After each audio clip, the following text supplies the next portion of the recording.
دوستوں اور پیارے بچوں، آج ہم ایک انصاف پسند بادشاہ کا قصہ سنیں گے۔ وہ بادشاہ نوشیروان تھا۔ وہ ایک دفعہ اپنی شکار گاہ میں گیا اور کبابوں کے لیے نمک کی ضرورت پڑی۔ نوشیروان نے اپنے غلام سے کہا، گاؤں جا کر قیمت ادا کر کے نمک لانا، ورنہ گاؤں اجڑ جائے گا۔ غلام نے پوچھا، تھوڑا سا نمک مفت لینے پر بھلا گاؤں کیسے اجڑ جائے گا؟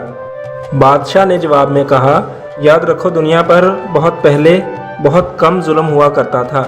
حالات اچھے تھے، پھر جو کوئی آیا اس نے ظلم میں اضافہ کرنا شروع کر دیا اور نوبت یہاں تک آ پہنچی ہے۔ اگر رعایا کے باغ سے بادشاہ ایک بھی سیب توڑے گا تو لشکر اس کا پورا باغ اجاڑ دے گا۔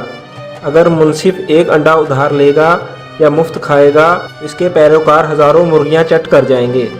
تو دوستوں، ثابت ہوا کہ کسی بھی ملک کے امن و امان کے لیے انصاف کا بول بالا ایسے ہی ضروری ہے جیسے زندہ رہنے کے لیے ہوا اور پانی۔